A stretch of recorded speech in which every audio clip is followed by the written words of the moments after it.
Sekian lama menjadi seorang konsultan politik, dari bertemu sekian banyak klien maupun calon klien, ada satu pertanyaan yang menurut saya cukup menarik yang sering ditanyakan oleh para kandidat tersebut, yaitu apakah dengan memakai jasa konsultan politik bisa menjamin kemenangan mereka? Mau tahu jawabnya? Mari kita bahas bersama.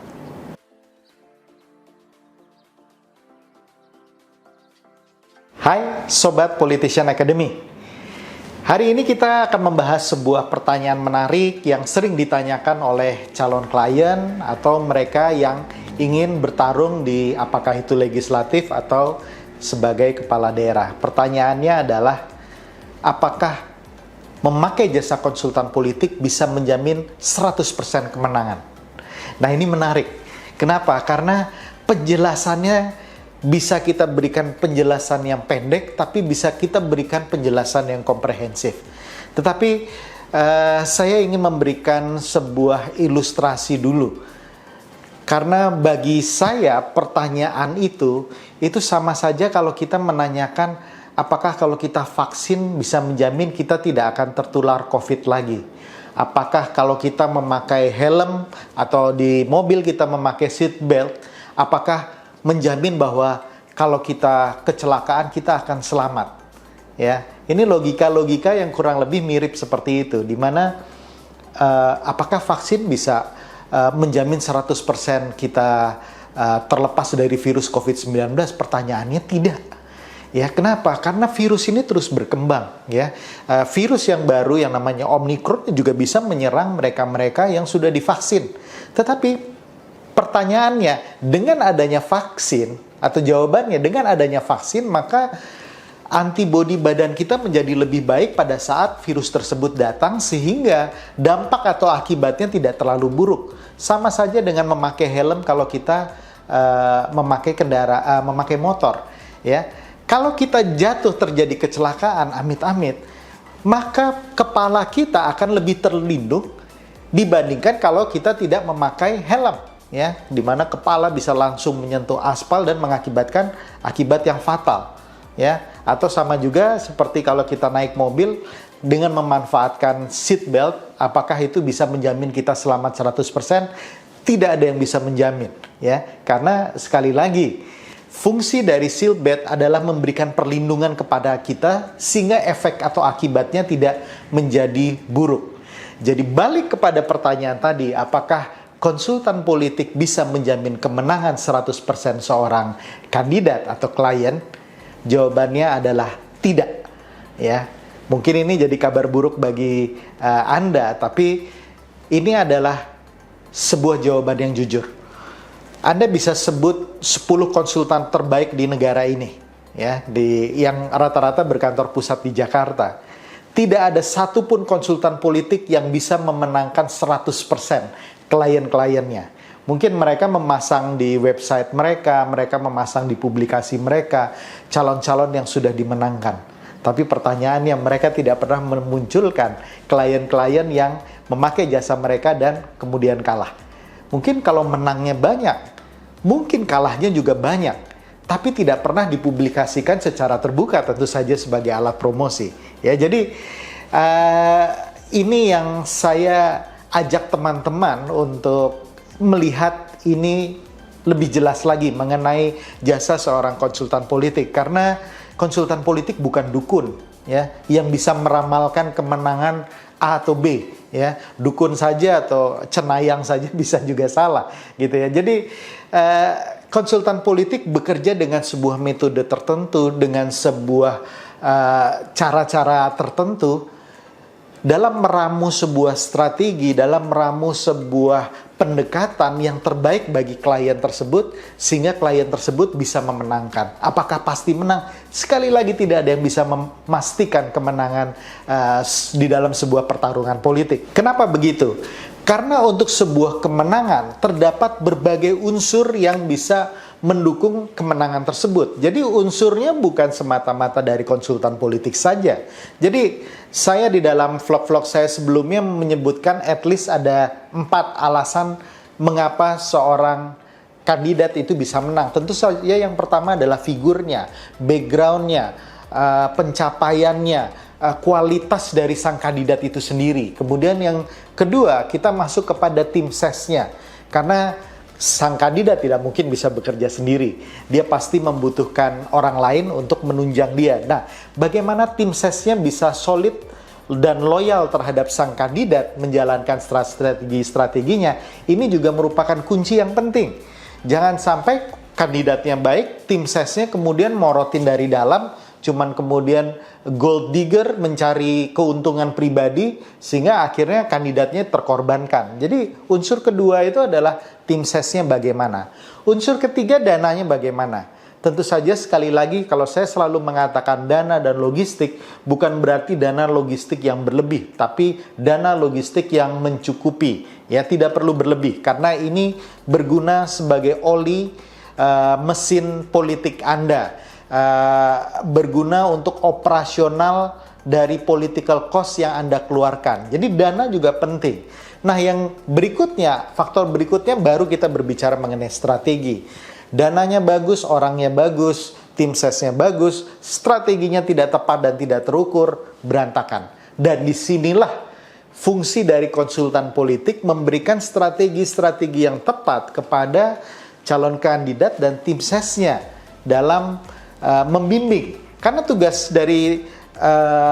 dari sang konsultan politik itu ada beberapa menurut saya. Yang pertama adalah dia memberikan panduan, arah, dan bimbingan strategi yang tepat, yang terukur kepada sang kandidat. Yang kedua, dia memberikan solusi yang sifatnya spesifik kepada masalah-masalah dari sang kandidat. Misalnya masalah-masalah elektoral yang berkaitan dengan kecurangan misalnya. Atau misalnya masalah bagaimana memunculkan personal branding yang tepat yang dibutuhkan oleh masyarakat. Bukan hanya perlu kualitasnya bagus, tapi kualitas ini dibutuhkan oleh masyarakatnya. Membungkus personal branding yang tepat. Membuat strategi media sosial yang mengena langsung ke sasaran. Kemudian membuat strategi serangan darat ya yang bisa mengakumulasi suara dia. Nah, ini adalah bagian tugas dari konsultan politik. Yang ketiga, nah ini yang biasanya tidak dilakukan oleh tim ses, yaitu memberikan evaluasi dan input yang objektif dan jujur terhadap perkembangan atau pergerakan dari kandidat atau dari sang klien gitu ya. Karena saya seringkali membimbing banyak klien, mereka atau tim ses mereka biasanya mengatakan selalu hal-hal yang manis-manis, selalu hal-hal yang baik-baik, dan tidak berani menjelaskan tentang blind spot atau titik-titik yang menjadi kekurangan dari kandidat maupun pergerakannya.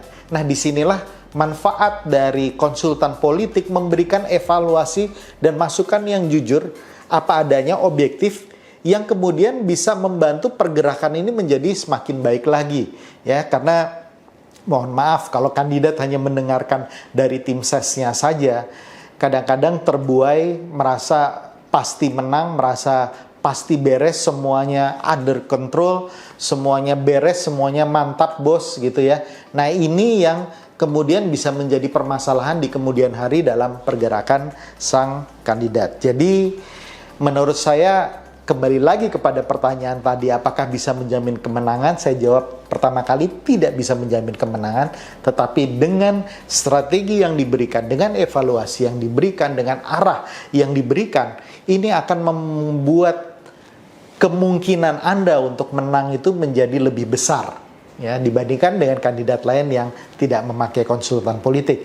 Akan tetapi kita perlu hati-hati dalam mencari konsultan politik yang tepat. Ya, ini juga masalah dari banyak orang, karena kalau menurut saya ada konsultan politik yang bisa menjanjikan kemenangan 100%, dia udah lebih hebat dari seorang dukun, ya, bisa memastikan semuanya gitu ya. Untuk mengecek konsultan politik yang kredibel, yang benar, itu paling tidak ada 3 poin kalau menurut saya. Cek kredibilitasnya berdasarkan pengetahuan dan pengalamannya gitu ya. Jadi dia sudah berapa lama menjadi konsultan politik, klien-klien mana yang sudah dibantu, pengetahuan seperti apa yang dia dapatkan, apakah dia dapatkannya hanya dari teori karena kebetulan dia adalah misalnya akademisi, atau betul-betul orang yang sudah turun ke dalam dunia politik, memiliki pengalaman yang luas, bahkan sudah memiliki beberapa klien yang berhasil, yang bisa menjadi bukti dari kredibilitas dia. Itu yang pertama. Yang kedua, itu adalah kita cek strategi dari sang konsultan politik. Kita dengarkan strategi mereka. Apakah strategi mereka cocok? Ya, karena sekali lagi strategi itu tidak bisa strategi satu orang ditempatkan langsung plek di wilayah itu, di wilayah lain, ya, karena tentu saja setiap daerah mempunyai kekhususan. Setiap profil dari klien atau kandidat itu pasti unik dan berbeda. Nah, penyesuaian-penyesuaian inilah yang harus dirangkum dan dibungkus sedemikian rupa oleh konsultan politik untuk menjadi sebuah strategi yang applicable, yang implementatif dan bisa terukur untuk melihat pergerakan tim menuju kemenangan dari sang klien atau kandidat. Dan yang ketiga, cek juga selain strateginya, cek tools yang dimiliki oleh sang konsultan politik. Apakah dia mempunyai tools dan perlengkapan alat bantu yang lengkap dalam menjalankan ini tadi, dalam menjalankan strategi-strategi itu yang harus terukur. Bagaimana kemudian survei bisa dipergunakan, bagaimana kemudian software, alat bantu, aplikasi, tools, dan lain sebagainya yang dimiliki oleh sang konsultan politik. Jadi bukan cuma teori saja yang dia miliki, tapi kemudian aplikasi dari strategi tersebut dalam bentuk tools dan alat bantu tersebut. Nah, demikian menurut saya ini bagian dari literasi politik juga kepada calon kandidat juga, supaya Anda berhati-hati dengan konsultan politik yang memberikan jaminan-jaminan bahkan sampai 100% gitu ya, dan juga bagaimana Anda bisa memilih konsultan politik yang tepat untuk kemenangan Anda. Semoga Anda terus semangat mencapai target-target politik Anda, dan salam perubahan.